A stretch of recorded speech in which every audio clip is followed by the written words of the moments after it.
Hello friend, आज हम RRB group D के साइंस के टॉप 50 सवालों को मॉक टेस्ट हम इस वीडियो में लगाएंगे। और फ्रेंड, आप जो है ग्रुप डी में सिलेक्शन लेना चाहते हैं तो यह मॉक टेस्ट आपके लिए बहुत ही ज़्यादा ज़रूरी है।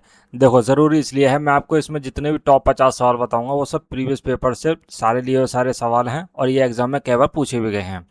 और अभी जो एग्जाम चल रहे हैं उन एग्जाम में यही आपको सवाल देखने को मिलेंगे गारंटी के साथ।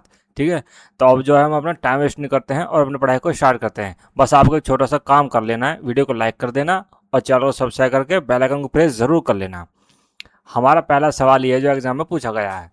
रेटिना में मौजूद कौन सी कोशिकाएं तेज और सामान्य प्रकाश के प्रति संवेदनशील होती हैं और रंग संवेदना प्रदान करती है? ठीक है, तो इस सवाल का जो आंसर हो जाएगा वो हो जाएगा ऑप्शन सी, यानी शंकु या शंकु के आकार की कोशिकाएं प्रदान करती हैं वो। अगला सवाल देखेंगे। यदि कोशिका के अंदर कार्बन डाइऑक्साइड की सांद्रता बाहर की तुलना में अधिक है तो CO2 प्लाज्मा झिल्ली के पार कैसे गति करती है? ठीक है, तो ये आंसर हो जाएगा CO2 विसरण द्वारा कोशिका से बाहर निकल जाएगी। ठीक है, ऑप्शन सी इसका सही आंसर हो जाएगा। अगला सवाल है, कौन सी प्रक्रिया प्रजनन कोशिकाओं में DNA की मात्रा को अप्रजनन कोशिकाओं की तुलना में आधी सुनिश्चित करती है? ठीक है, तो इसका आंसर हो जाएगा ऑप्शन डी, यानी कि अर्धसूत्री विभाजन सुनिश्चित करती है। अगला सवाल देखेंगे। कशेरुकी प्राणियों की यकृत कोशिकाओं में SER द्वारा कौन सा महत्वपूर्ण कार्य किया जाता है? तो इसके द्वारा जो महत्वपूर्ण कार्य है वो है दवाओं और जहर का निष्क्रियकरण करना, यानी कि ऑप्शन सी इसका बिल्कुल सही आंसर है। अगला सवाल देखेंगे। गुणों को नियंत्रित करने वाले जीन स्थित होते हैं, तो इसका जो आंसर है वो है गुणसूत्रों पर, यानी कि ऑप्शन ए। अगला सवाल है, रॉबर्ट हुक ने डैश की खोज की थी? तो रॉबर्ट हुक ने जो है कोशिका की खोज की थी, यानी कि ऑप्शन सी इसका सही आंसर हो जाएगा। अगला सवाल देखेंगे। निम्नलिखित में से किस कोशिकीय घटक को कोशिका की प्रोटीन फैक्ट्री के नाम से जाना जाता है? तो प्रोटीन फैक्ट्री के नाम से जो जाना जाता है उसे कहते हैं राइबोसोम, यानी कि ऑप्शन सी इसका बिल्कुल सही आंसर है। अगला सवाल है, नाभिक और कोशिका झिल्ली के बीच मौजूद जेली जैसा पदार्थ क्या कहलाता है? तो ये जेली जैसा जो पदार्थ है उसे कहा जाता है साइटोप्लाज्म, ऑप्शन डी इसका सही आंसर हो जाएगा। अगला सवाल देखेंगे। एंजाइम क्रिया के प्रेरित फिट मॉडल के अनुसार क्रियाधार बंधन डैश। ठीक है, इसका आंसर हो जाएगा ऑप्शन बी, यानी कि एक समरूपण परिवर्तन को प्रेरित करता है जो उत्प्रेरण के लिए सक्रिय स्थल को अनुकूलित करता है। ऑप्शन बी इसका बिल्कुल सही आंसर हो जाएगा। अगला सवाल देखेंगे।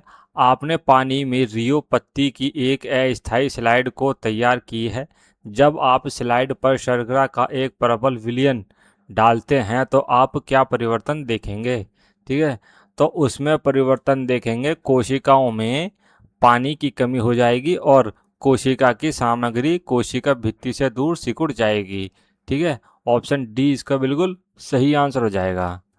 अगला सवाल है, निम्नलिखित में से कौन मस्कुलोस्केलेटस ER सतह से जुड़ा हुआ है? ठीक है, तो ये जुड़ा हुआ है राइबोसोम, ऑप्शन डी। अगला सवाल देखेंगे। कोशिका अंगकों के संबंध में उस कथन का चयन करें जो गलत है। तो कोशिका के अंगों के संबंध में कथन गलत है, ऑप्शन बी, यानी कि वे प्राकेंद्रक कोशिकाओं में पाए जाते हैं। यह कथन जो है बिल्कुल गलत हो जाएगा। अगला सवाल देखेंगे। एक बड़ी केंद्रीय रक्तिकाएं निम्नलिखित में से किस कोशिका की एक विशिष्ट विशेषता है? ठीक है, तो इसकी विशेष विशेषता ये हो जाएगी पादप कोशिकाएं, ऑप्शन सी। अगला सवाल है, कोशिका झिल्ली के आर पार CO2 या O2 जैसी गैसों का पारगमन डैश द्वारा होता है जो डैश सांद्रता से डैश सांद्रता की ओर होता है। ठीक है, इस सवाल का जो सही आंसर है वो हो जाएगा ऑप्शन ए, यानी कि विसरण उच्च और निम्न। विसरण जो है आपका यहाँ पे आएगा, उच्च आएगा यहाँ पर और निम्न आ जाएगा यहाँ पर, और इस तरह जो है आपका सवाल ये पूरा कंप्लीट हो जाएगा। ठीक है, अगला सवाल देखेंगे। रिक्तिकाओं के संबंध में निम्नलिखित में से कौन सा कथन गलत है? तो रिक्तिकाओं के संबंध में जो कथन गलत है वो हो जाएगा, रिक्तिकाएं कोशिका में प्रोटीन संश्लेषण के लिए होती हैं। ये कथन बिल्कुल गलत हो जाएगा, लेकिन ऑप्शन डी इस सवाल का सही आंसर हो जाएगा। अगला सवाल देखेंगे, पादप कोशिका भित्ति मुख्य रूप से डैश से बनी होती हैं। ठीक है, तो ये बनी होती हैं सेल्यूलोज से, ऑप्शन ए। अगला सवाल है, डीएनए को सबसे प्रचुर मात्रा में पाए जाने वाला आनुवांशिक पदार्थ क्या बनाता है?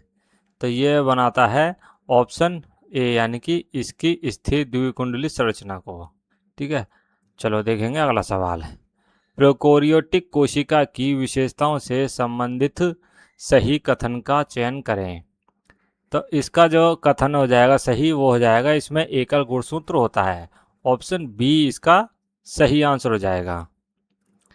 अगला सवाल है, साइटोकाइंस में पाए जाने वाली दो बेलनाकार संरचनाएं जिन्हें सेंट्रियोल कहा जाता है, निम्नलिखित में से कौन सी है? ठीक है, तो कौन सी है वो है सेंट्रोसोम, यानी कि ऑप्शन सी इसका सही आंसर हो जाएगा। अगला सवाल है, सूत्रकणिका को अजीब कोशिकांग क्यों माना जाता है?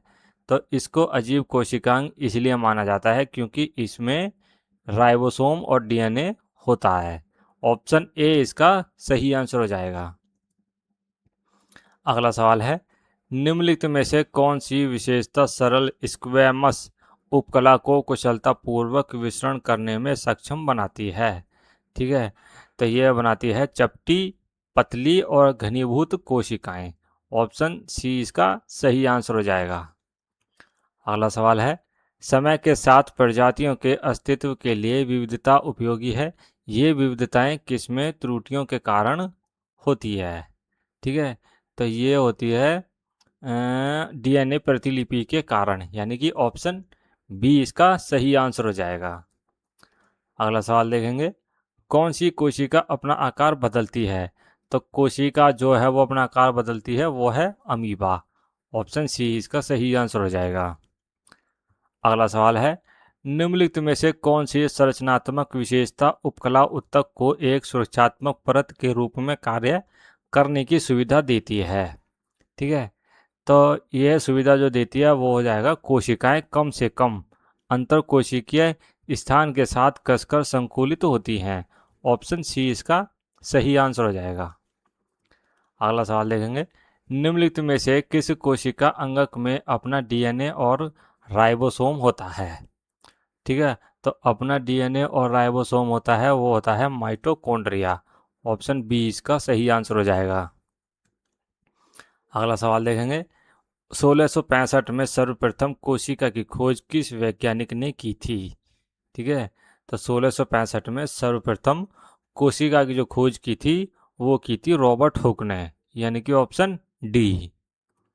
अगला सवाल है, रक्त धमनियों से शिराओं में सूक्ष्म वाहिकाओं के माध्यम से फैलता है जिन्हें डैश के रूप में जाना जाता है? ठीक है, इसका आंसर हो जाएगा केशिका, यानी कि ऑप्शन सी। अगला सवाल देखेंगे, पादप कोशिका में अपशिष्ट उत्पाद कहाँ संचित होता है? ठीक है, तो अपशिष्ट उत्पाद जो संचित होता है वो होता है रसधानियों में, यानी कि ऑप्शन ए। अगला सवाल है, एक बहुकोशिकीय जीव में प्रत्येक कोशिका जीव की उत्तरजीविता में कैसे सहायक होती है? तो ये सहायक होती है श्रम विभाजन का पालन करके, ऑप्शन डी इसका सही आंसर हो जाएगा। अगला सवाल देखेंगे, निम्नलिखित में से कौन सा कथन कोशिकाओं की आकृति और आकार में विविधता की सही व्याख्या करता है? ठीक है, इसका सही आंसर हो जाएगा ऑप्शन डी, यानी कि कोशिकाओं की आकृति और आकार उनके द्वारा किए जाने वाले विशिष्ट कार्य से संबंधित होते हैं, ऑप्शन डी इसका बिल्कुल सही आंसर हो जाएगा। अगला सवाल है, एक न्यूरॉन दूसरे न्यूरॉन से डैश के माध्यम से तंत्रिका आवेग प्रदान करता है? ठीक है, इसका सही आंसर हो जाएगा सिनेप्स, यानी कि ऑप्शन बी।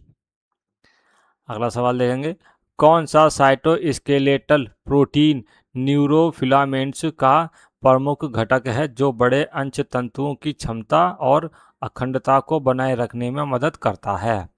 ठीक है, इसका सही आंसर हो जाएगा न्यूरोफिलामेंट प्रोटीन, यानी कि ऑप्शन डी।